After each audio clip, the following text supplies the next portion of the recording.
An age ago, the beating heart of our people was a king who knew only victory.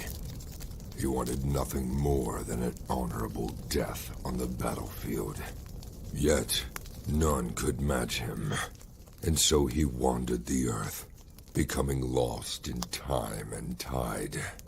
Then we too lost our honest purpose, while silk-clad men sat upon the throne.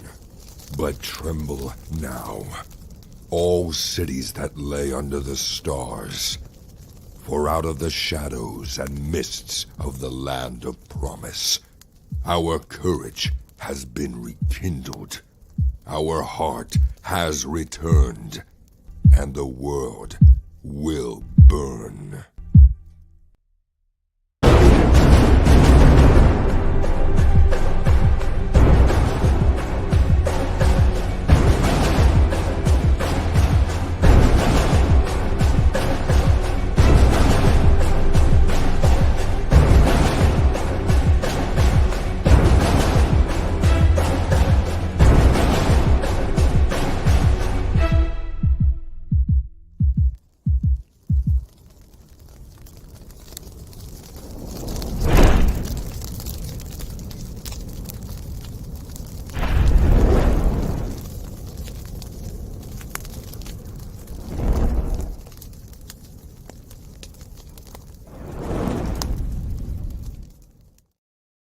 All right, how's everybody doing tonight? If someone could just give me a quick shout out in the comments and let me know that you can hear me, because as always, I'm always afraid that I'm going to do what I used to do and start a stream and talk for a while and have no one listen to me because guess what? I haven't added myself to the stream.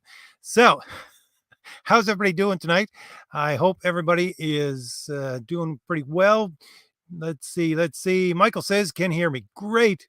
I was going to do, so I might have some technical difficulties tonight. I don't know. I'm doing this stream from a different browser than I usually do. So I'm not completely comfortable with everything, but I had to do it this way. So if you see in the background, what I want to talk about tonight is making comics fun again, is the fact that I have an old video that I did, I think it was 2020, where I reviewed this Uncanny X-Men that you see in the background, which is 251. And over the last 2 weeks, people have been watching that video over and over again. I've gotten more views in that video in the last 2 weeks than I originally did when I put up the video. People commenting on it and everything else. And why? Because the scene is in Deadpool and Wolverine. And I haven't watched that movie. I don't think I will be going to the movies to see it, but I'll probably see it, when it comes on the streaming service, but I'll borrow off of somebody. But that being said, I know, because I've been on the internet and I like comics, I know a half a dozen references that are in that movie that a lot of people are trying to find where they come from. And I thought, hey, this would be a great topic. I want to go over where a lot of these references, I think I got about half a dozen or more from that movie that everybody's been talking about. And I want to point to the great comics where they came from. Not that you're going to find great comics from these companies right now, but these are older great comics, and so I want to share them with people in case you don't know. So what I usually do, if you're new to my streams, is I usually talk for about 20 minutes or so, and then I'll go through the chat and say hello to everybody. And if you have any questions about anything I have to say tonight about my channel, any of my other videos, any of my books, because I have 3 graphic novels that you can order. Links for those are in the description. Anything at all, let me know. And if you could just either tag me or put a question mark on your question for me so that I know you're talking to me, that would be great. And I'll try to get to every question I can before we finish our stream. So, like I said, I want to go over some of these books where these great stories from Wolverine and Deadpool, and I'll just call it that, come from. Because again, people are groping for where these come from. If they're coming to my channel to watch a video that's over 3-4 years old about a random review of a comic because it had this as my thumbnail, then yeah, they're groping for where are these stories that this references from the movie. So first off, let's okay, I'll have to put this, I'll add this to the screen. Let's see if I can make this bigger. All right. Full screen layout. Here we go. So first off, I'm going to show you some comics where a lot of these references in Deadpool and Wolverine come from. But that being said, I'm going to use a site which I do not normally use, and I do not recommend that you use if you see it in the background. I'm using it, number one, because I don't use pirate sites, except for the fact that I have copies of everything that you're going to see. So I could just whip out my phone and give you a bad quality version of it from my collection. Now, I don't have Giant Size X-Men #1, the original, but I certainly have a whole bunch of different reprints of it that were done in the 80s. But like I said, I own all these comics. So I don't feel too bad about using the site to give you a little bit of a fresher look at them than you can get from my cell phone. Number two, if you try to go to this website without having some really good ad blocker, you're going to get some strange stuff popping up. I'll just tell you that right now. I use, just by the way, I use Chrome usually when I stream, but most of the time when I do everything else, I use Brave, and Brave has its own ad blocker, and then I have ad blocker on top of that, and then I had ad nauseum on top of that, which are a whole bunch of extensions, and I get zero advertisements for anything on any of my any site I go to, really. And a lot of that even on YouTube. I know I shouldn't say that because I'm the person who makes a little bit of money, and it's only a little bit of money from ads being on my my videos. But really, yeah, I get zero ads from YouTube by using that method. Anyways, so like I said, you'll get spammed like crazy if you go to this site without the proper ad blocker. So I know that there is a little bit of a hoopla controversy about where the yellow uniform, which the version of the yellow uniform for Wolverine in Deadpool and Wolverine comes from. And I'm just not even going to get into that. There is a newer cover, I think, of one of the newer versions of Wolverine, which came out, I don't know, 2020, might have been. And that is probably the exact copy of the yellow uniform that Wolverine uses. But we want to go back to the original. Here we are. This is Giant Size X-Men #1, where we have the first appearance of Wolverine as an X-Men. So this is your basic yellow costume. Now, there was an earlier yellow costume. I know it is in his old appearances, especially within the Hulk. But of course, there was a different mask used at that time. It looked a bit different. This one is similar enough to what they use in the movies. And of course, I don't know if I have to go through Giant Size X-Men #1 because a lot of you probably are familiar with this classic comic. Len Wein is the writer, editor, Dave Cockrum, illustrator. And some of these books that I'm going to show you, just by the way, have original colors. This one does not. I don't like when they show these revamped colors. But anyways, I'll just go through a couple of let's see.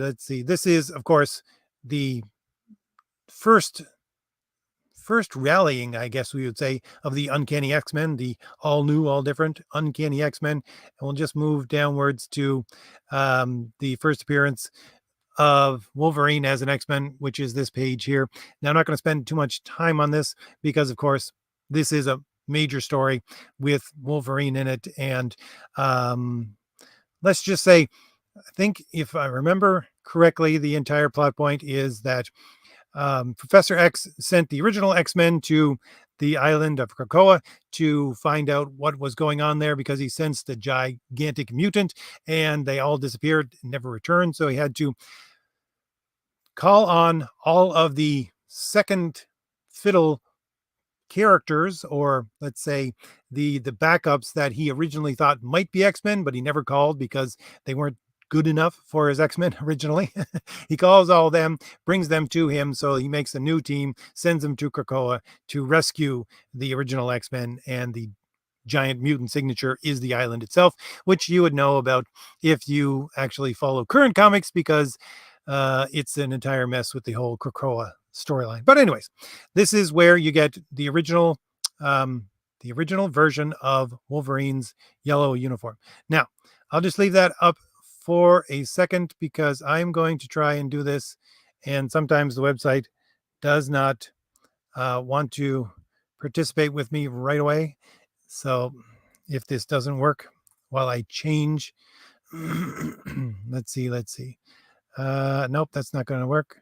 Give me 1 second. I'm just trying to bring up an issue of Wolverine in a little bit speedier manner than actually trying to look for it through the index. So if you will just bear with me 1 second. All right, so now I am including this version of Wolverine because to me, this is the original limited series of Wolverine.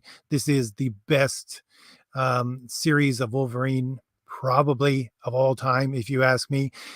If you were someone like me and you remember this comic from back in the 80s, I think it's 82, and you bought it off the spinner rack, which, I didn't, but my brother did. So, it's in my collection now because he gave me all his comics.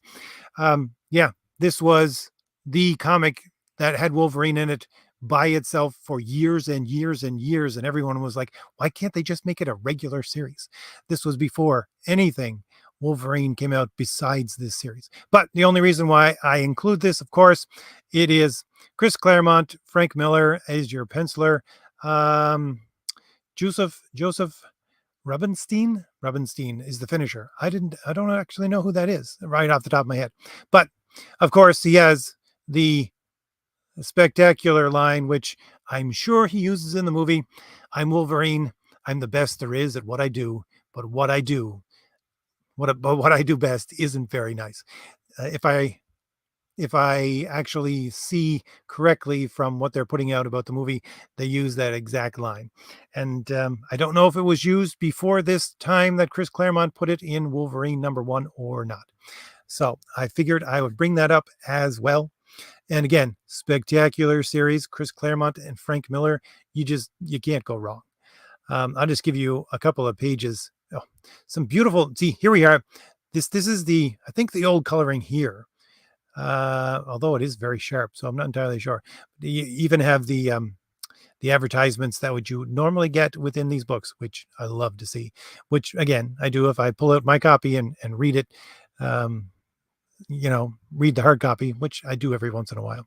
But again, here you have bar scene in Canada. Wolverine walks in, and this is reminiscent, of course, of your first X-Men movie, all that kind of stuff. So you get a lot of references here, not just of Wolverine and Deadpool. But again, I'll leave it at that. Let's bring it back up to the first page while I pull up another reference that is in the movie. Okay, let's see. I think my next reference is probably, no, let's see. I want to start at the first. So the next time Wolverine actually got his own series, which was an actual series, was 1988, if I remember correctly, with this series right here. And the reason why I pulled this one up is because this is the first time Wolverine is introduced as the character of Patch. And the character of Patch is one of the versions of Wolverine that you're going to see in Wolverine and Deadpool. First appearance of Wolverine as Patch is in this Wolverine #1. Let's see. I think it's John Buscema. Yeah, Chris Claremont, writer. John Buscema. Al Williamson is the inker, and of course, you don't get him in the full suit, I don't think, within this issue. Let's see. But you do get him with the patch over his eye. Although most of the time you see him simply with the dark spots over his eye, which is the original way that Wolverine looked within this issue. Let's go scroll down. Give you a little bit of more of a view of this than I've been going over with the last ones, because there you go. You have Wolverine with the patch in his eye. And this comes from Wolverine #1, 1988. But again, you don't see him in the full suit until I think it is issue 8, where you have Wolverine and Joe Fixit, which is Incredible Hulk, both on the cover. Although when I pull up this book, it does not have the cover on it in this version, unfortunately, you can't see the spectacular cover, but let's see if I can pull this up, if the website will allow me. Yes, it is. Okay, so excuse me. This is the first time I do believe you see Wolverine in the suit with the patch over his eye, which, people call him Patch. So again, your reference for that character within the movie is the 1988 Wolverine series. You'll go basically from issue 1 to issue 8. Excuse me for one second.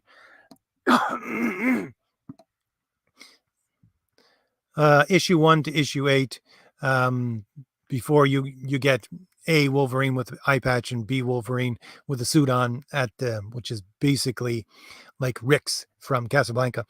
And of course you have the Hulk or Joe Fixit here within this issue as well, which again, late 80s, which is the version of Hulk that you got, which also has another reference in this movie as well. Let's see, scrolling down just to give you a little bit more of a preview of Patch within his book. But let's see, let's put it there. And I will give you the next reference is, let's stick with Joe Fixit and Wolverine, because that is one of the other references within this movie. Let's see if I can bring this up. There we go. Right there. Incredible Hulk number 340. What year is that? 19. Let's see. I don't remember what year it is. It could be 86 or 87. I'm not entirely sure.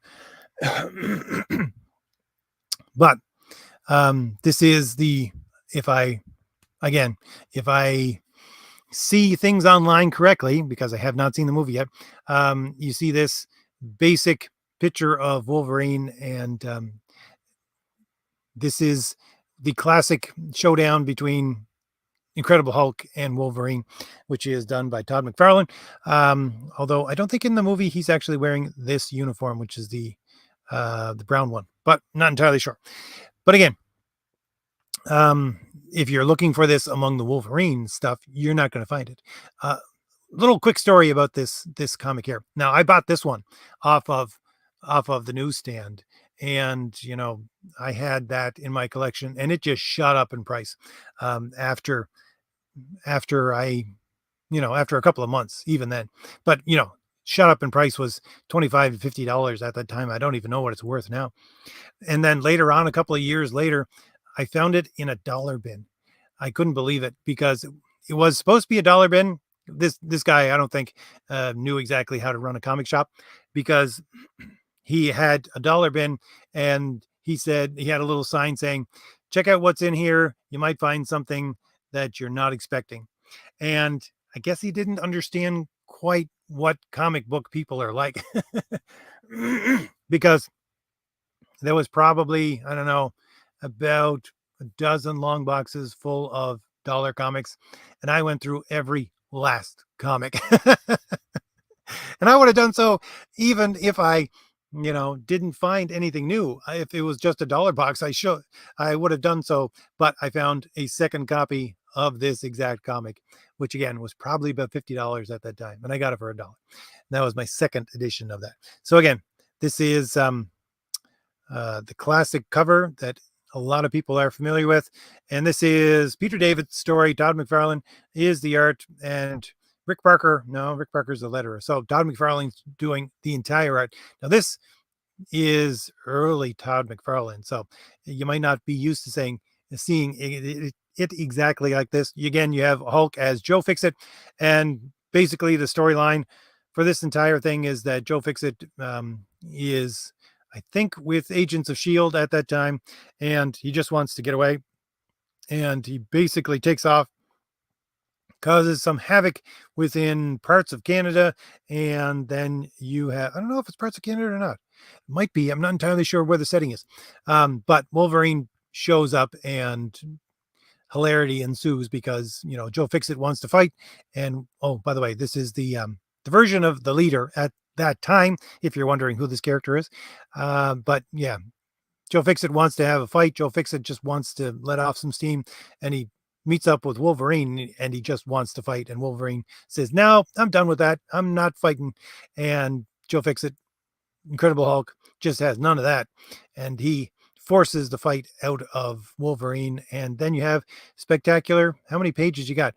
13 through about 20 at least. So good 7 pages worth of Wolverine and Incredible Hulk just fighting it out. With Todd McFarlane art, again, early Todd McFarlane art. Again, you even have Wolverine stomping Hulk into the ground, into blackness, before his healing factor kicks in. So yeah, that is the iconic cover and the iconic story for that reference in Deadpool and Wolverine. Let's see what else we got next. Okay, we got a couple left here. Let's see. Now, I think this is only the second Uncanny X-Men that is on my list for this, which is, of course, this classic, which I have already, as I said, reviewed on my channel. You might want to go back to, I think it was 2020, 2021 when I reviewed this book. So I'll give you a mini review of it here. We have the Reavers. Let's start at the first. Wolverine is part of the X-Men. The X-Men are in the Outback right now. This is when they were considered dead. They basically, I don't know where else it saved New York City, but then the entire world thought that they were dead, and they could no longer be seen by any electronics, not even video cameras or anything like that. So all intents and purposes, they were dead. They used a teleporter. He was an Aborigine who doesn't talk, to teleport themselves into various parts of the world in order to deal with things. And the Reavers, who are, well, if you've seen, I don't remember which movie it was for Wolverine, but the Reavers are there.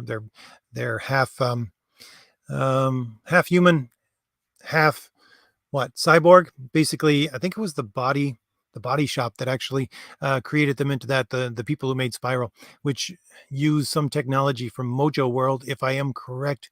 But anyway, so the Reavers track them down, and you have the first time that Jubilee meets Wolverine is in this issue, 251. She basically came through the portal, that the X-Men use, as they had gone off on a side adventure, which was, I can't remember what it was. They basically went to a mall to blow off some steam, and she slipped through at the end, and she was hiding out within the Outback, within their little town. So anyway, here you get the story of the Reavers. Basically, Wolverine, if you'll read the entire issue, he starts here and then flashes back to what has happened. He basically comes back to the town thinking that everything's hunky-dory, and the Reavers have already decimated the entire town, and they take Wolverine and basically crucify him to try to figure out where the rest of the X-Men are, and they want him to give up their positions so that they can go and torture them, which of course he doesn't. And as I say, oh yeah, there we go. You got Spiral. Not Spiral. Lady Deathstrike. Yes, Lady Deathstrike, which I think Lady Deathstrike was created by Spiral. Anyways, but Spiral's from the Mojo World as well. Anyways, yeah. What was I going to say? Oh, yes. To me, anyways, this is reference to a classic Conan story. I always call it Conan on the Cross. That's not the exact, I think it's called The Tree of Death, which was a black and white story, if I remember correctly, published in Savage Sword of Conan #2 from Marvel Comics. It is magazine style and size, although they did do a colored version of it for Marvel Treasury Edition, which came out around 1982, if memory serves. But anyways, there you get Conan crucified on basically the same thing that's going on here with Wolverine. And if you know the Conan the Barbarian movie, you've the first one with Arnold Schwarzenegger, you've seen that scene, which again is taken from Savage Sword of Conan #2, which I do believe was written by Roy Thomas. Not entirely sure, but again, this is the reference, if you ask me, where this story from Chris Claremont with Wolverine being crucified, and there you get Jubilee. First appearance of Jubilee with Wolverine as well. Let's see, scroll down.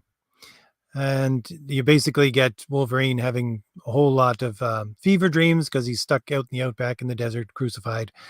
So yeah, beautiful. One of the best runs of X-Men ever.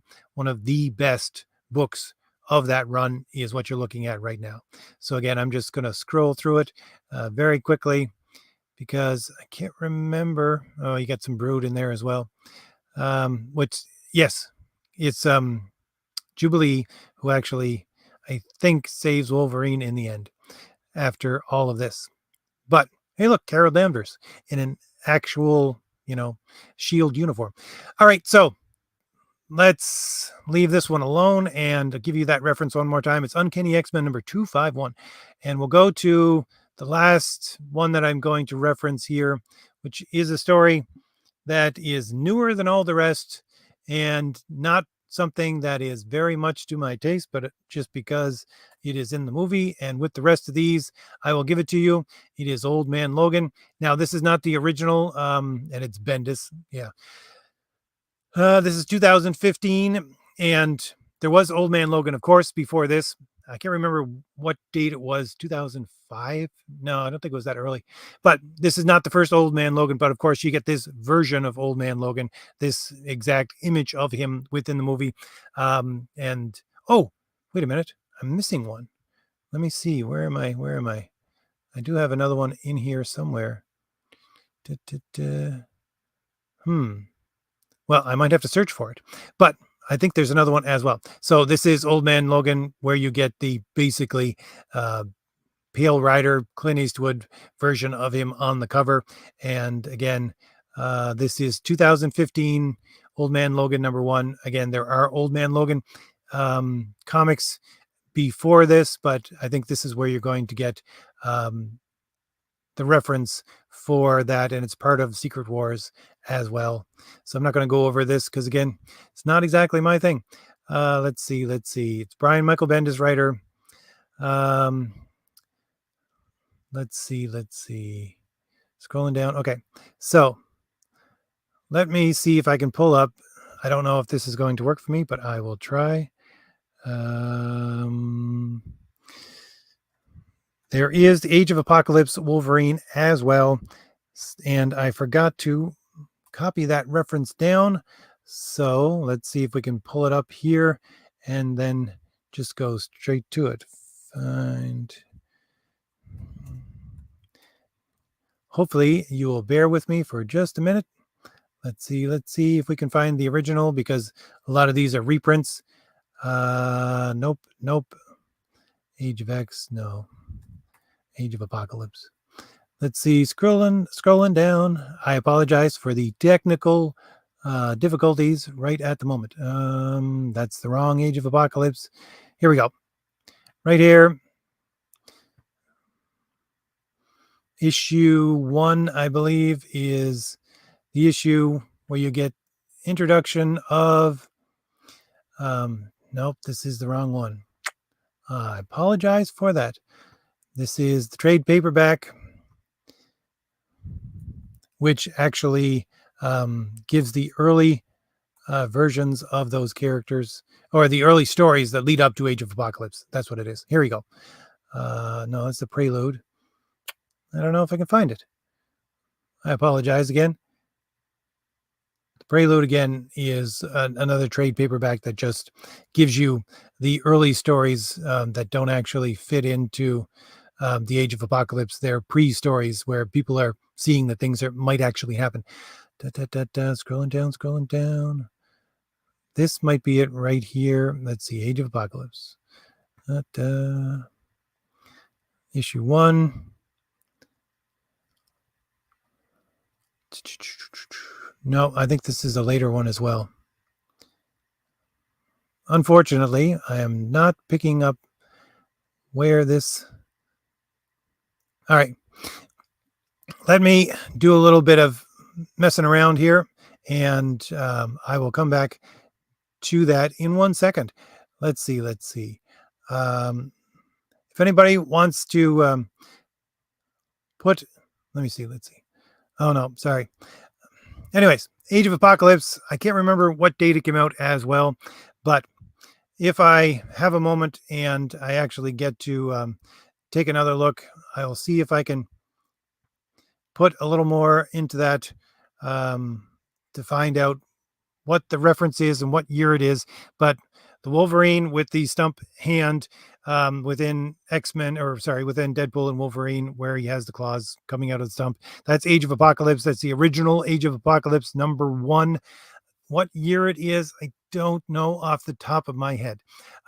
It's the original #1 book, if I remember correctly, and it's Wolverine and Jean Grey, and they're basically trying to take on a Sentinel stronghold, if I remember correctly.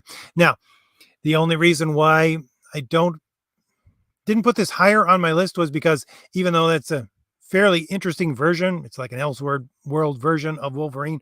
The thing is that for that book, there was probably like 6 artists at the same time. So to me, that's very disconcerting. It never really had the cachet of any of those other books that, had a single artist. So that's why I think in my mind, it never really popped out like I usually love those stories. But anyways, let's see who's here finally. And how many, oh, I've been talking for 31 minutes. So let's see who's here. And if anybody else has anything to say about either the movie or the books or anything else. Jay the Beast is here. How you doing? Calliope is here. Gordon Goodbrother followed me here from John's Long Box, where we were talking to, who was it? Adam? I can't remember names off the top of my head. He used to write Darkwing Duck. But anyways, Pedro is here. Joni is here. How you doing, everybody? Manny is here. Incubus Time Lord is here. Calliope. Michael is here. Let's see. George is here. Ironside, how you doing? Let's see. George says, the Reavers really did a number on Wolverine in this issue. Yes, they did indeed. Let's see if I can try and move myself over to the side.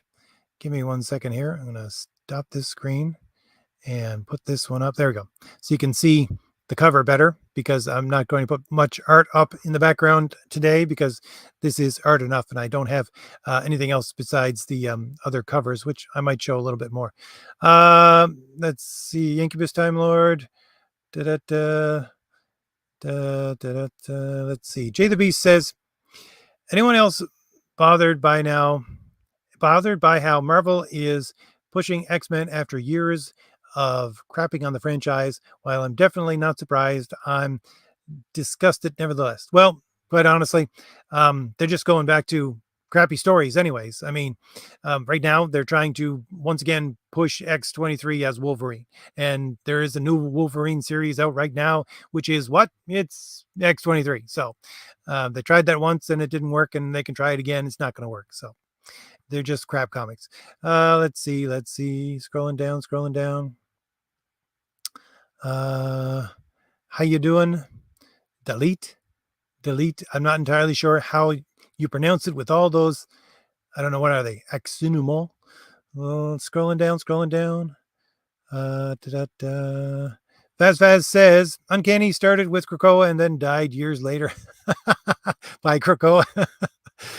I never thought of it that way, Vaz, but you are correct. Let's see. Incubus also says, in an issue of Excalibur, they actually fought an alien mutant plant monster that claimed to be Krakoa's son. I don't remember that issue of Excalibur off the top of my head. But again, that sounds like an Excalibur storyline. Let's see. Scrolling down, Tony says, RJ, what are your thoughts on Lobo? Do you see the character as a Wolverine clone? Yes, definitely. He's a Wolverine clone. He was meant to be a Wolverine clone. DC just looked at Marvel, and Marvel been kicking its butt for, over 25 years at that point, and Wolverine was the hottest thing out there. So yeah, DC created Lobo to try to be a version of that character. Although I do believe that wasn't the original. I'll put it this way: that wasn't the original intent of the character, if I remember correctly, because the first appearance of Lobo was in an Omega Man or Omega Men, um, which was at that time printed on Baxter paper. So it was a comic store only comic. And he was a basically throwaway character, but then they revamped him and made him into the full Wolverine. Let's see, scrolling down. And who? I don't even remember. I think it might have been Todd McFarlane doing the art for that Omega Man.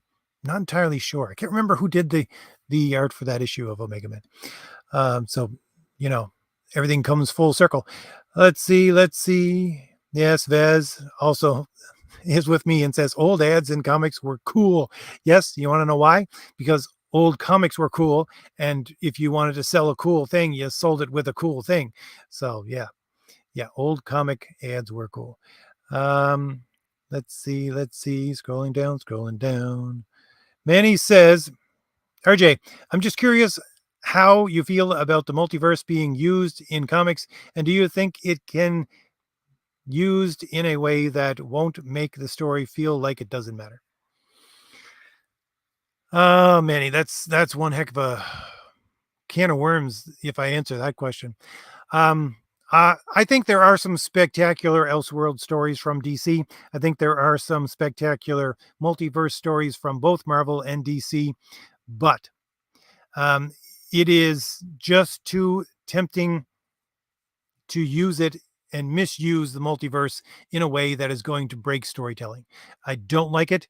And I certainly don't like it when it's used by people who have, as I did videos about it when it was Spider-Man Into the Multiverse came out. Um, Basically, they're using it as a faux reality for postmodernism, which is what it basically is within things like Everything All at Once. It's called metamodernism. Basically, that's how they see meaning coming from meaninglessness, because postmodernism is a nihilist way of thinking. Its origins are in Marxism, so that's entirely materialistic.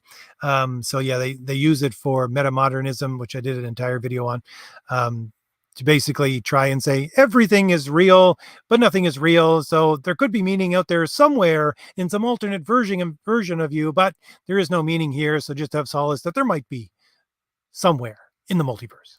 So, anyways, besides that, let me just put it this way: for my books, there is no such thing as a multiverse.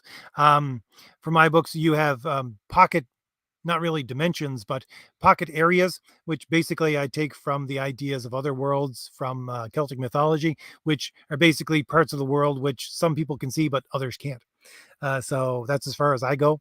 But I don't see them as multiverses. I don't like to use multiverses at all. It breaks storytelling. It's too easy to break storytelling with a multiverse. And it's too tempting to use it to break it, to get out of spots, and then stories become crap.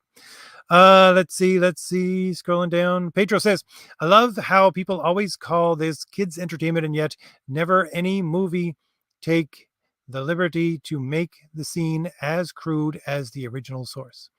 Okay. Yeah. Some of these, again, you got a man crucified here for an entire book.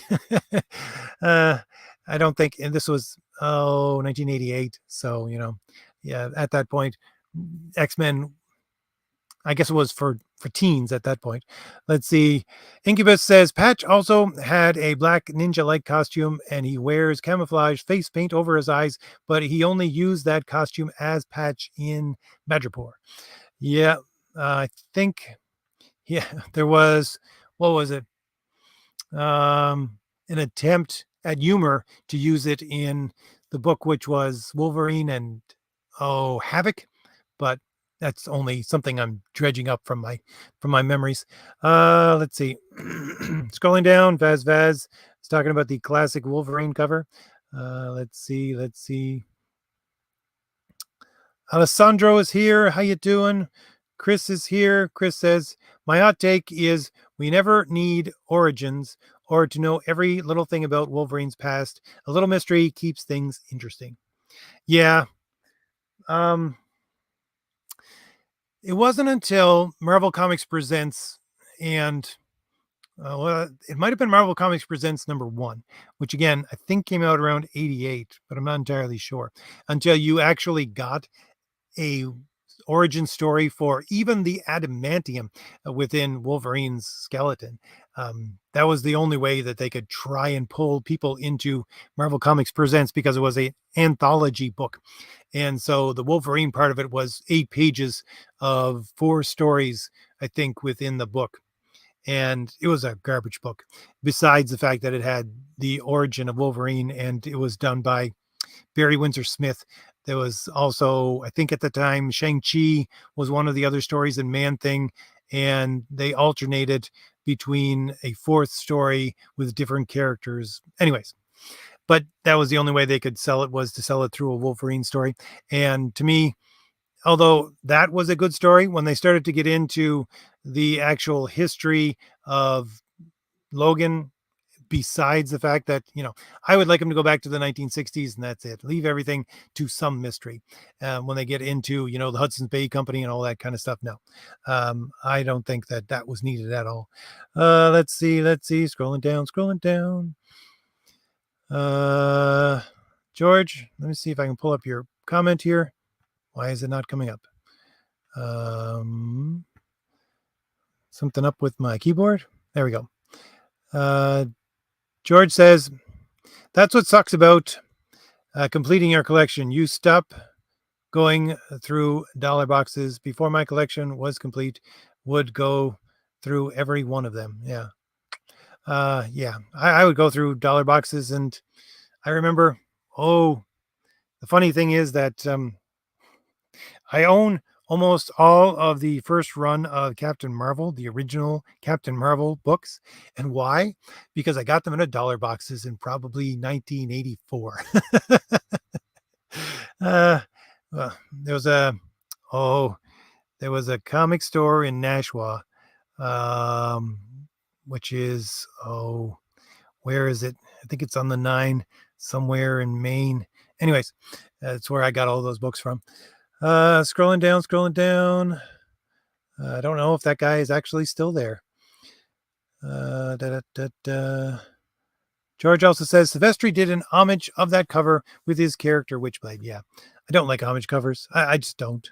I like inspired covers, but homage covers, it just seems derivative. Bebop is here and says, the Fourth Aids, what are your thoughts on this new satanic panic that's happening with Deadpool, saying that the movie is blasphemous because he calls himself Marvel Jesus? I didn't actually know that was a thing, Bebop. I had no clue that that was an actual thing. So I don't really have much of a take on it.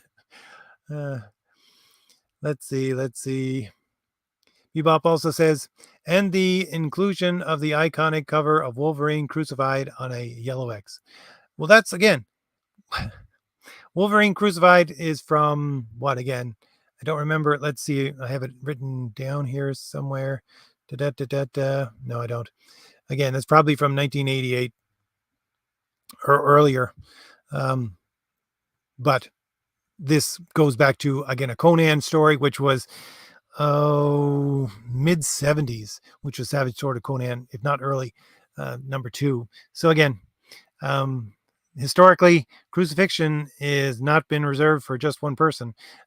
So I'm not entirely sure why people would get too upset with that fact. But anyway, let's see. Scrolling down. Tony says, love the film. Kind of wish they would have made Jackman wear the proper costume years ago. The problem with you got me going into a rabbit hole here, Tony. The problem with that and the original X-Men series was that was when comic books movies actually started to be good. And before that, comic book stories were just horrible when they were translated to the screen. Why? Because they tried to translate them to the screen with as accurate a costume as possible, and they just looked awful again and again. It doesn't matter what character. It could be Fantastic Four or multiple times where they did Captain America, all of these characters, Spider-Man. I mean, The only one that they got even remotely close was Christopher Reeve's Superman. That was it. Batman was awful. Everything until you got the barely able to move Batman in the plastic suit within the first Batman movie done in the 80s. But anyway, yeah, that's why you didn't have them looking like that, because it used to be the corniest thing in the world. And if anyone would even see a corny costume that wouldn't look exactly right, that would look wrong on the screen, the entire movie would just get shut down. It wouldn't make no money whatsoever. So yeah, I can see why they did that. Scrolling down, Sandro says, sorry, RJ, if I'm off topic, but I wanted to ask for your live on beautiful women. What do you think about femme fatale, tomboys, or goth girls? I don't see a problem with, I mean, I think that you can appreciate, this is advice I got a long time ago. You can appreciate a beautiful woman without making it over the top. You can appreciate a beautiful woman without making it sexual. You just can. And there are many forms of beautiful women. I got no problem with any of them that you've listed here. You got femme fatales, you got goth girls and tomboys. I mean, doesn't matter. Um, it might be judicious to use them in a certain way at this point in time, just so they don't get confused with other things. But at the same time, all of those women can look like women. All of those women can look beautiful. And that was one of the things, quite honestly, that when I was doing Thomas Valley #1 with Renzo, one of the characters was a throwaway character that I created as a villain in that book was Rage, and she was basically like your purple-haired, side of the head shaved feminist. But the thing was that Renzo drew her, and so did Jimmy. Jim O'Reilly for the cards. But yeah, both of them drew her as like sexy as possible. And this character, which was supposed to be a I don't know, visual take on these people aren't really superheroes, they're actually villains, became something completely different because they took this tomboy looking character and made this tomboy looking character actually beautiful over and over again. Let's see. Da-da-da. Fast says, I started getting X-Men at the time Inferno stopped when they got that Japanese artist around 2002. Yeah, I know exactly what you're talking about. Vaz, again, Japanese artist, I can't remember his name, Mundo or something like that.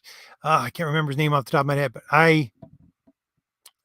X-Men was one of the books that I bought even after giving up on most other books. And I agree, when they started to get the Japanese looking artist, and I can't remember his name off the top of my head, that's when I quit X-Men as well. It was one of the last holdouts.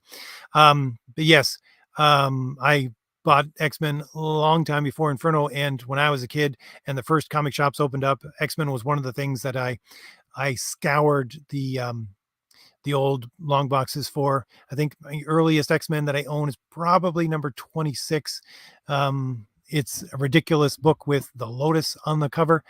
The locust was the villain. Anyways, yeah, I love Inferno. Inferno was a great storyline, and like you, I got into a completely different set of books when I started reading Inferno, and that would be Daredevil. I told this story probably a couple of times on this channel, but uh, by the way, well, I'll leave that story for later. I was stuck. Basically, we ran into traffic, and it was the middle of the summer, and we had a black T-Bird at that time. It was me and my father and my brothers. And yeah, there was no such thing as air conditioning back, not in cars that we owned. So even though we took the roof off of the black T-Bird, we got stuck in traffic, and this traffic was it was insane. We had to pull off the side of the road and just wait it out because it wasn't going anywhere. You're just sitting there baking on the asphalt. So we pulled into a small little rest stop, and my father went on to the destination where he had to go on through other means, and we were left with the with the black car, completely black car, Firebird. And the only place that we could possibly get into was this tiny little shop that was open, and it had comics. And the rest of the day we just baked in the sun in the T-Bird. Um, but I bought Daredevil at that time, and Daredevil was in the middle of Inferno, and that's when I started buying Daredevil issue after issue after issue. Never missed an issue for years and years after that. It was John Romita Jr. was doing the art at the time, and he was just knocking it out of the park. And of course, you had who was the writing at that time? What's her name? I know her name. I know her face. I can't think of it off the top of my head. I'm sure someone's putting it in the comments right now, but that's way down for me. But anyway, because my brother had collected Frank Miller, Daredevil, for a long time. And so, I had read all those, but I was the one who started buying Daredevil after that with Inferno. And Inferno was one of those things where I got posters for it from the comic shop, and they were up above my door and on my wall. My walls, basically, when I was a kid, were just plastered with comic this and comic that. There was not a free space to be found. Yeah. Anyways, I have more stories than that, but I'll go back to the chat. Let's see. Clive says Jubilee followed Psylocke, Dazzler, Rogue, and Storm after they had a girls' day out at the mall. Yeah. And then she just lived in the basic air ducts and everything else of the town, and stole food and clothing and everything else from the X-Men. Let's see. Tony says the Silvestri era was a personal favorite of mine. Mine as well, Tony. Let's see. George says, I forgot Psylocke kissed Havoc. Guess she has a thing for the Summers family. Yeah. They used to be a thing. Let's see. Vaz says, I never tried any of the Old Man. Do have some of the books, not a lot of them. I think it was Mark Millar that originally started the Old Man Wolverine. Let's see. Bebop says, oh no, not the story with the backwards inbred mutant Hulk family. Yeah. We had some interesting storylines back then. George says Cyclops is an actual Cyclops in that universe because Wolverine took his eye and he took one of his hands, which was the Age of Apocalypse. Right. Let's see. Scrolling down. Alessandro says, I have to admit that Wolverine has never really grabbed me as a character. My favorite character as a child were Savage Dragon and Tom Strong. Well, I can see Tom Strong. Savage Dragon, Liefeld is just, besides the fact that Liefeld has gone completely off the rails a long time ago. I bought, like I said many a times, all the Image books from issue number 1, figuring they were going to be worth something someday. So I have all the Savage Dragon probably up until from 1 to 20. But yeah, it's not something that I really care about. Let's see, scrolling down. Bebop says, do you read digital or physical? If it's the latter, which format do you prefer to read them in? Floppy, trade paperbacks, or omnibus? I read physical, only physical. I spend way too much time on my computer because I run several businesses. One of them being my comic book business, and they're all done out of my home. So everything is done remotely. So I spend too much time on the computer to begin with, and I just cannot spend any more time actually staring at a screen. So if I read something, I have to read it physically. I just have to get away from the computer. Besides that, I love physical comics. I don't think buying a digital version of a copy or of a comic book is anything that I would ever do, except if it's the only way that I could read the thing. That's it. Besides that, I have floppies. Everything is a floppy. I don't really care about trade paperbacks or omnibus at all. It's like I went into the comic shop before my local comic shop closed. It was like a year and a half ago, and there was an OMAC omnibus that they were selling, and I do have some of those OMAC omnibus, and I said to myself, I could buy this, or I could just go and find the other OMAC books and buy them. And I'm still on the hunt for some of them because I'm just an old crotchety person, and I will not go on the internet to just pick up some books at I don't know, Mile High Comics or some other place because I can find them there and get anything I want. I only buy books physical, I only buy floppies, and I only buy them in a way where if I go to an actual place and find them there, I don't know, it's the treasure hunter in me. It's part of being a comic book nerd from the 80s, if you ask me. Let's see. Scrolling down.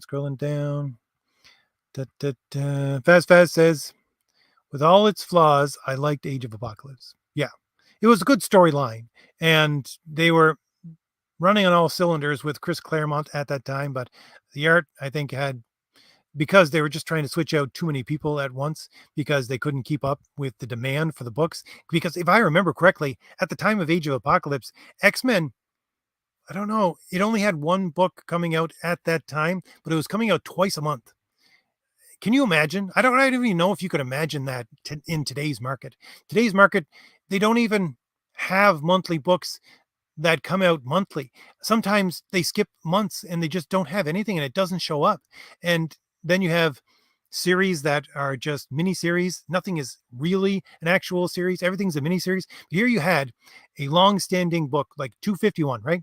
I think this was right in the middle of that. Let's see. What does it say? Look, it says right on the corner, now on sale twice a month. You had X-Men on sale twice a month. Every 2 weeks they were producing a new book. Can you imagine how well comics have to be doing in order to do that?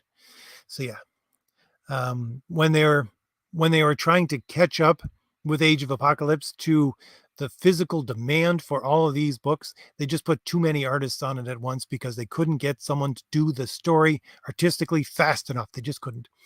Let's see. Scrolling down.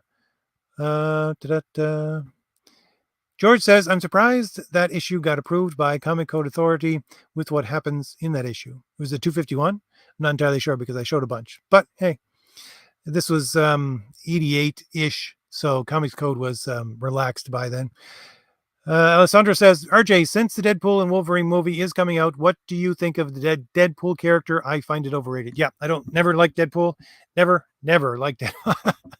I know people love Deadpool. I have never liked Deadpool. Although the funny thing is that I'm a person who doesn't like Deadpool, and yet I own, of course, all of the first appearances of Deadpool. Why? Because I bought New Mutants. I loved New Mutants at the time. And what's that worth? Again, my brother came from where he lives, I think it was last year, going through all of my long boxes, and he pulls out the New Mutants issue, which is the first appearance of Deadpool, and goes, why do you not have this in a better container? Why is it just sitting loose in a box? I'm going, because I don't care about it. He goes, it's worth $700. I'm going, yeah, whatever. But anyways, what did I pay for it?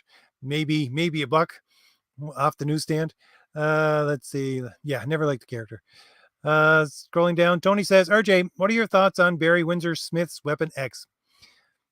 Again, I didn't, well, let me put it this way.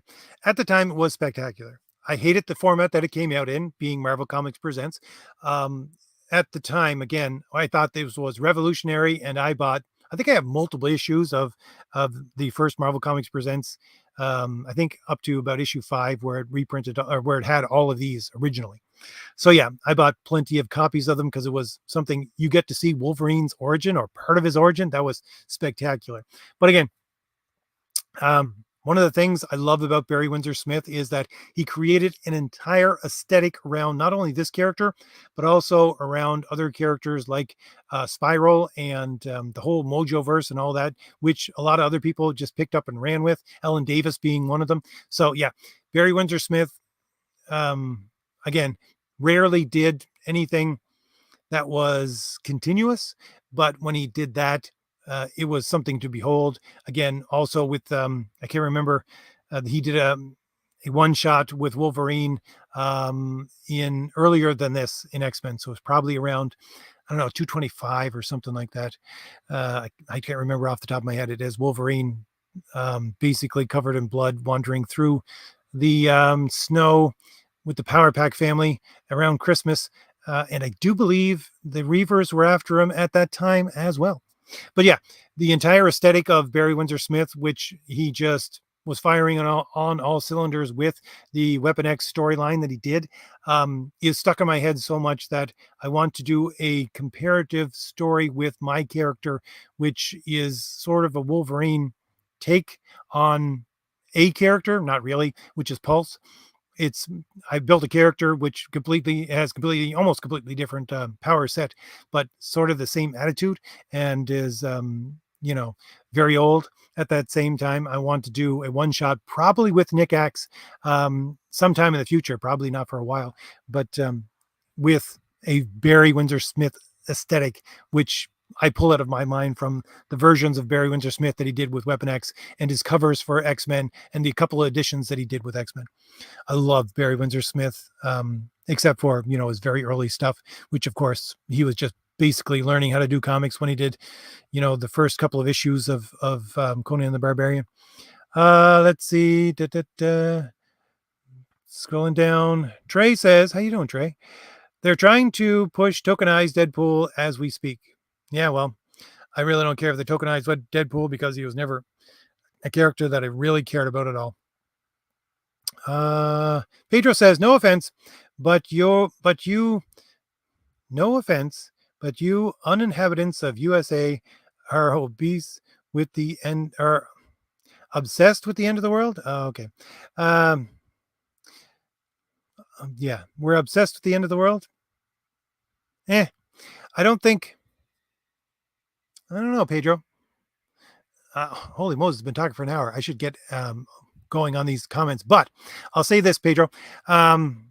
If you're someone who, I don't know if many people can understand this. I don't know where and when you grew up, Pedro, but if you grew up in North America within the 80s, 70s, 80s, probably in the 90s as well, but not all the way through the 90s, but partially anyways, you pretty much expected your world anyways, to die in a blinding nuclear flash just out of the blue.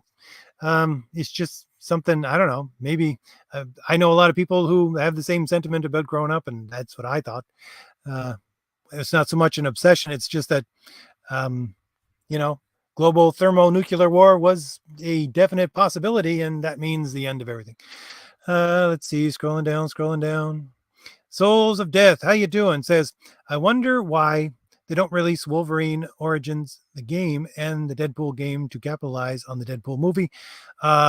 Most probably because they're completely different wings of Disney, and the games are farmed out to other companies as well. So it would cause probably not only a headache, but also a much larger set of, I don't know, timelines to go together that they have control over than they actually have control over.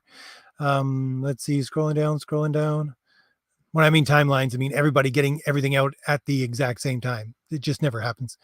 Scrolling down.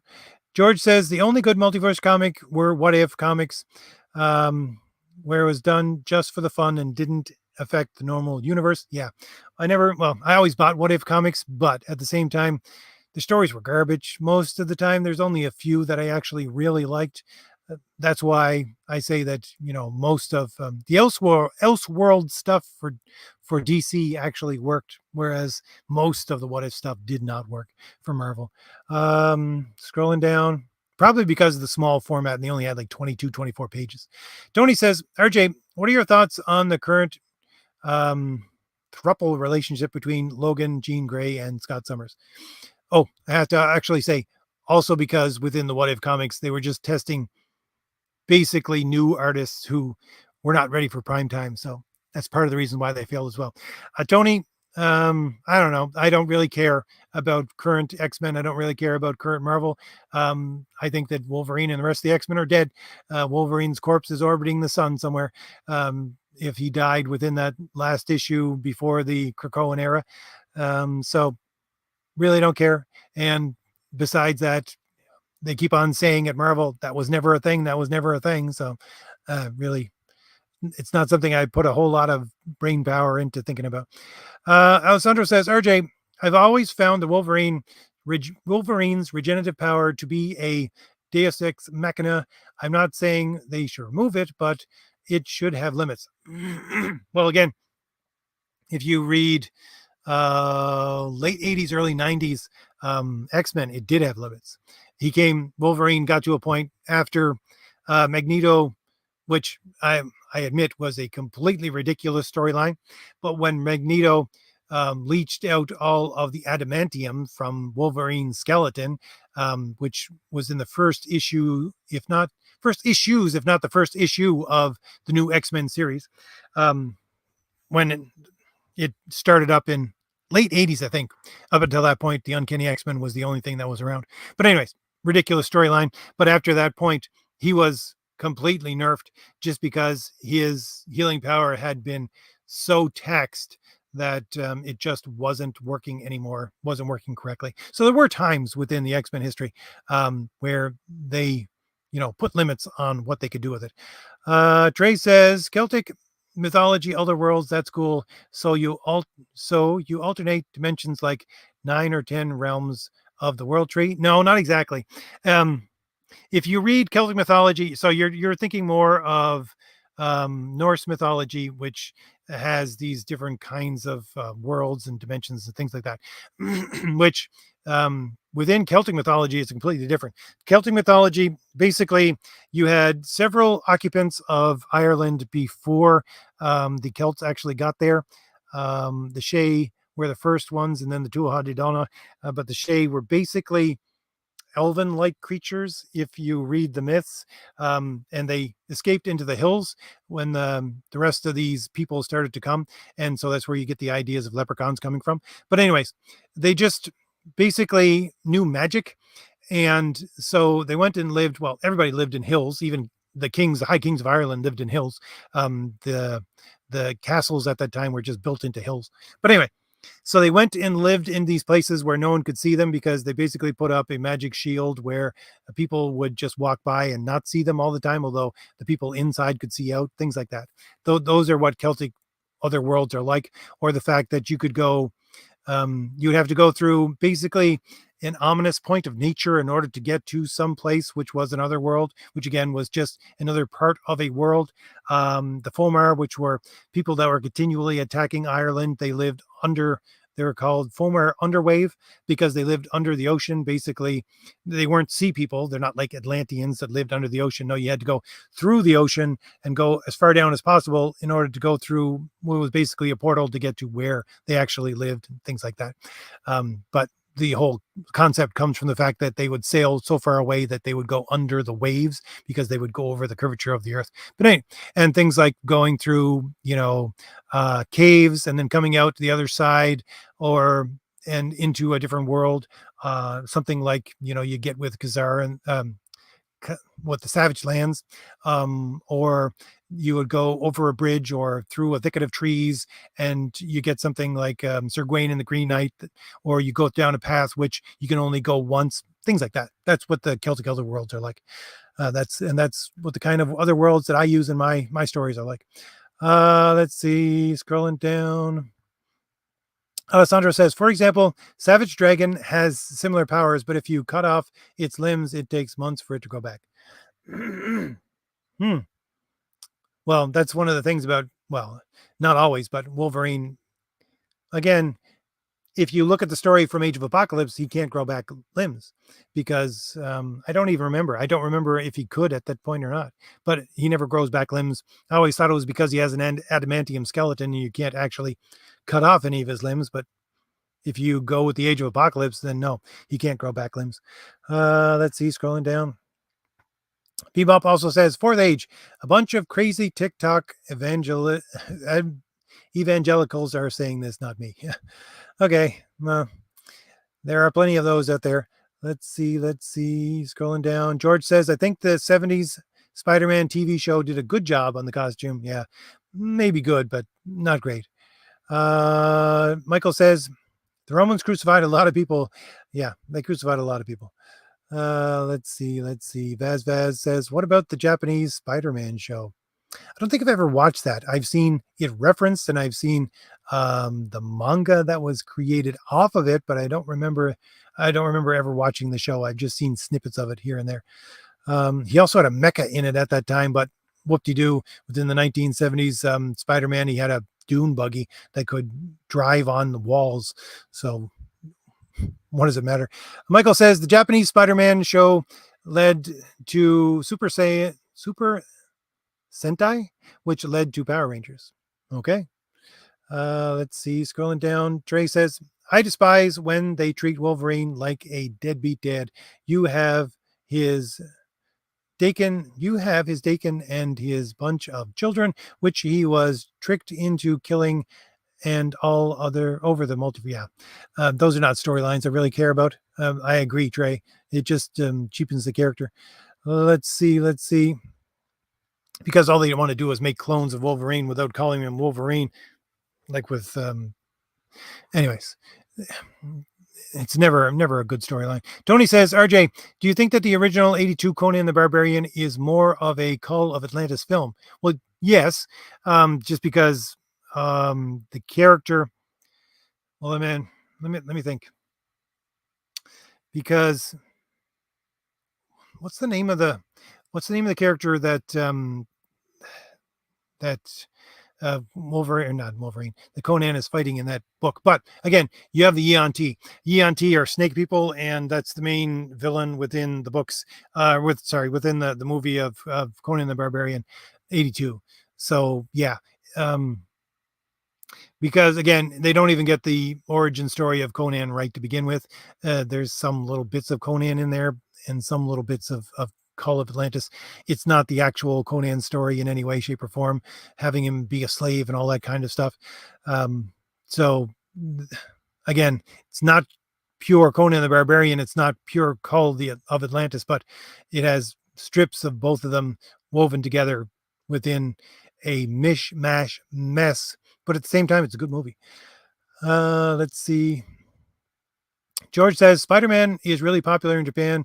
He is the only character that has his own manga series there. And if you go to Tokyo Tower, you can buy an exclusive comic only sold there. Very interesting. I never knew any of this. I knew there was. I knew there was at one time a Spider-Man comic. I didn't know they still had it. Sandra says, I remember that in the Narnia novels, there was a reference to a kind of multiverse where the wood between the worlds, and it was said that all the worlds die sooner or later except Aslan's country. Okay. Let's see. Scrolling down. Tony says, I stopped collecting X-Men when Claremont left. It just wasn't the same. He came back for, stints here and there. I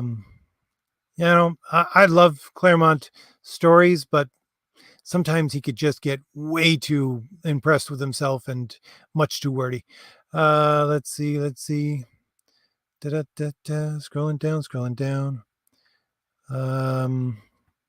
Well, Trey, who are my favorite Marvel and DC characters? If you haven't guessed by now, Wolverine is my favorite Marvel character.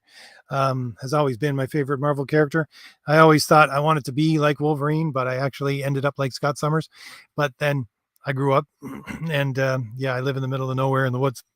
So I've got a little bit of Wolverine in me still. Let's see about my favorite DC character.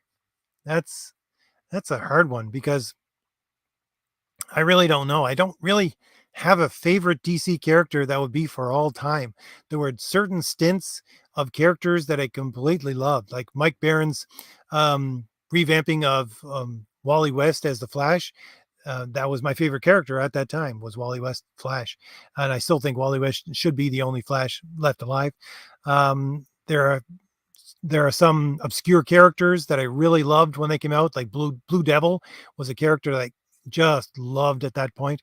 And different characters like that. So, and the problem with DC is that, and why you can't love characters, is because they have so many books, especially if it's a mainstream character like Superman or Batman. They get so many books, and because their entire model base of keeping their company afloat is we have to make as many Batman books as possible or Superman books as possible, whenever which one of these characters is the most favorite of the fans, so that they can sell them as much as possible. And so you get conflicting storylines, you get things that don't make sense, you get different versions of the characters, even if they're supposed to be the same version, with different writers at the same time. So it's very hard to get into being I'm looking at this character as my favorite DC character. I go in and out with DC. Let's see. Scrolling down. And Ascenti, thank you very much, Trey. That's who was writing Daredevil at the time of Inferno. What is my favorite Daredevil run? My favorite Daredevil run. Honestly, I think it would be Innocenti's Daredevil run that came after Inferno, although Inferno would be second to that. But the Mephisto storyline was extremely, and when they revamped Mephisto, and again, you had John Romita Jr. doing some of his most spectacular art at that time, although he was getting into his version of trying to scale down how much he put into the detail of his art. But anyway, yeah, I think that would probably be it. Let's see, scrolling down. Scrolling down. Bebop says, would you have loved for the original Conan films to continue had sequel not financially bombed? The third film was going to be called Conan the Conqueror. Yeah, I really would have. Honestly, there are some franchise out there. Well, you get more than one where you have a second movie which isn't as good as the first, but then they learn their mistakes from the second movie and then come out with a better third movie. So it is completely possible. So I wish it had continued. But I think the problem with the second Conan book or second Conan movie was they tried to just take too much and ram it into a time period where you could show it on the screen for a movie. I think it was Robert Jordan that did the original script for the book that it was based on, which is the second Conan movie with Arnold Schwarzenegger.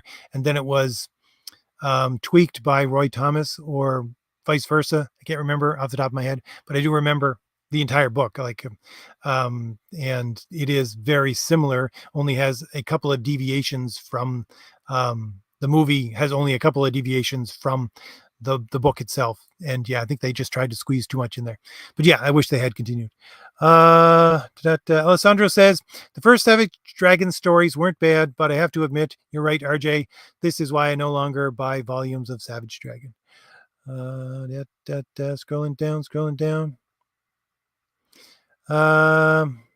George says it was not only every 2 weeks, but it was 2 weeks of artists like Mark Silvestri. Yeah. And George says, but the bi-monthly only happened during summer. After summer, it went back to monthly until next summer because people got on their bikes and rode down to the comic shop in the summer. I mean, you couldn't get to I couldn't get to the comic shop. I could barely get there once a month, when during the winter, during the school year. But yeah, when you could actually go into town, on a regular basis, and you would buy more comics. I would buy more comics. Bebop says, what about graphic novels of one whole story? Also, would you consider getting trade paperbacks or omnibus of foreign comics such as those of Mobius or Valoran? Really don't like French bande dessinée books. I don't like French storytelling. I don't like French. I'm sorry for any Frenchies out there. I know I have a couple of them, but I don't like bande dessinée. I find it too removed from what a North American comic book is, and I just like North American superhero comic books. Now, manga do have some very interesting takes on North American superhero comic books in their own version, but yeah, I don't really, and I would consider buying those because they're not in floppies. Although, again, I think it was Innovation as floppy versions of the manga. I would buy the floppies instead. Absolutely. But again, trade paperbacks, like I'll just say graphic novels. My books are graphic novels. Thomas Valiant #1 is a graphic novel. It's 84 pages. Valiant Heroes you can either get as a 80-page graphic novel, 88-page, can't remember how many are in it, or you can buy it as 3 floppies. Crown the Destroyer is going to be in a graphic novel format and it has, I think 80 pages and as a magazine format. So, there are, if it's only available as a graphic novel, then yeah, no problem. Things because I remember buying graphic novels like Agents of S.H.I.E.L.D., the original ones from the 80s. They were great. They were completely new stories, not reprints. Let's see. Gonna try to get through some more of these comments with speed because I've been here for an hour and 20 minutes. The progressives' obsession with the mustached World War II man demonstrate their need for an enemy. That is why I call him the secular Satan. Yeah, definitely. It's one of the things I harp on as well. They need a enemy. They cannot thrive without an enemy. Uh, Scrolling down. Tony says, RJ, are you a fan of the Wolverine Origins miniseries? Again, I don't think that it was necessary. So it was good at the time. It wasn't the best. And it did give you a view into some things that you always scratch to the back of your mind. But in hindsight, I would say that it probably took too much, as we discussed earlier, too much mystery out of the character and lessened it at that point. Let's say scrolling down. Bebop says, do you think they should have made a whole new alternate continuity with the MC2 universe back then? Because what if Spider-Girl was so popular with the readers? Not entirely sure. I don't know. I don't know if any of you remember the television show Fringe, where they had two worlds, and one was basically the blue world and one was the red world, because you just had different color themes within the different worlds, and one of them was falling apart and the other one was doing fine. I always thought that comics should do that kind of thing, where if they had a character or characters that they really wanted to push and were doing great, they could, instead of doing two books, they could just have alternate versions of these stories, like a red and a blue. And I know they tried something similar with X-Men, but that's not really what I'm talking about. And that might have actually worked, but besides that, I'm not entirely sure other multiverses being sold would have done much. Tony says, RJ, were you a fan of the original Wolverine yellow and blue costume or the brown and tan costume? I can't say that I would favor one over the other because they're both great costumes. I don't like. I mean, I would go back to the original yellow and blue, not the versions of it that they have now. But again, the most Wolverine I have is, well, you had different costumes again, because you had Patch and then you had his different blue costume, which is just like a onesie within most of Wolverine, the original full series that came out. So we had a lot of different costumes, but yeah, yellow or tan doesn't matter to me. I really can't say one is better than the other because I find them both great. Bebop says, I'm sorry. Are the Fomeri in your universe, or do the heroes fight them? Well, let me just say this, Bebop. Yes, I do use mythological characters within my universe. They're not currently, like, they're not in the current comics, but within Crom the Destroyer, which is the prehistory of the same universe where my superheroes exist. You have mythical creatures, and within one of the stories that comes along with Crom the Destroyer, there's two print stories that you can get. One of them I show within my campaign for Crom the Destroyer.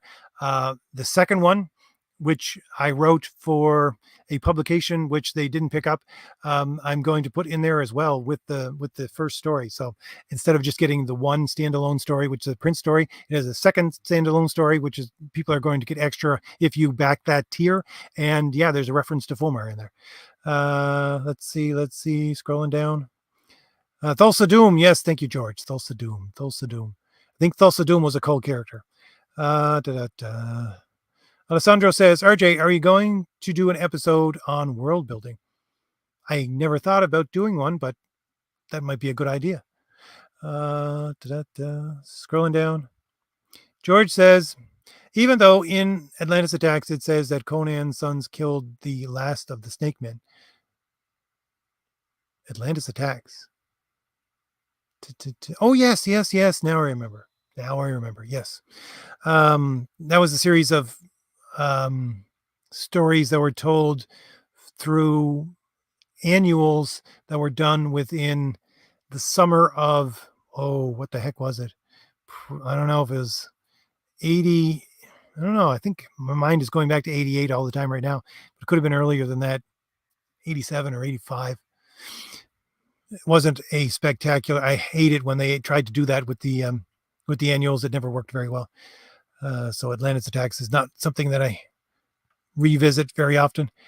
Michael says that world between worlds in Narnia came from the sixth book, The Magician's Nephew, and it's how the White Witch comes to Narnia in the first place. Okay.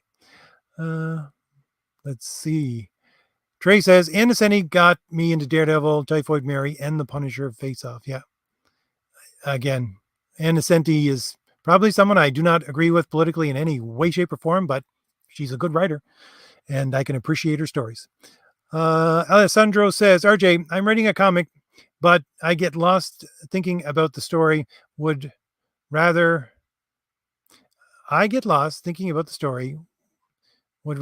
concentrate than the dialogue. What do you recommend me to do? I don't know. I really can't say, Alessandro, because I write in several different methods depending on where I'm stuck. I never get stuck on a blank page for long.